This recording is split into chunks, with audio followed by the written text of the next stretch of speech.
જય માતાજી મિત્રો, નાના બ્લોગમાં તમારું સ્વાગત છે. અને મિત્રો આજે આપણે નાહી ધોઈને થઈ ગયા છીએ તૈયાર, કેમ કે મિત્રો આપણે ધોળાવીરા જવાનું છે. એમાં આંટો મારવા જોઈ લો છે ને. નાહી ધોઈને આપણે આવી ગયા છીએ એકલ માતાજી. આપણે મિત્રો અહીંયાથી નીકળ્યા હતા એટલે લાગ્યું કે દર્શન કરતા જઈ.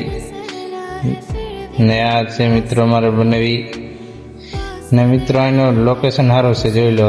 સાયો વાયો જોરદાર છે, કેમ કે આમ બેસવું હોય તો 5 મિનિટ આમ મજા આવે એવું છે. ને પંખીઓ માટે બહુ સરસ છે મિત્રો, સુવિધા બહુ સારી છે છાયાની. જોઈ શકો છો તમે, અમારે બનાવી જાય છાયા કેવા ઊભા આરામથી. ને મિત્રો આ છે રાણ, વ્હાઈટ રાણ નથી, વ્હાઈટ રાણ જોખું જ છે. ને મિત્રો આ રસ્તો પહારો થઈ ગયો છે, એકલવારો ચાલુ, એટલે મજા આવે એવી છે ફૂલ. એટલે બાકાજી કી બોલાવે એવો રસ્તો થઈ ગયો છે, એટલા માટે આવી જાજો. વ્હાઈટ રણ જોખું ફરવાની મજા આવશે. ફરવાની બહુ મજા આવે એવી છે આ રણમાં.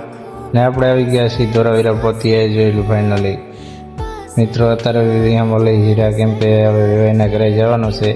ને અમારા બીજા ભાઈઓની છે એ પાછળ એટલે એની વાટી જોઈને આપણે બેઠા.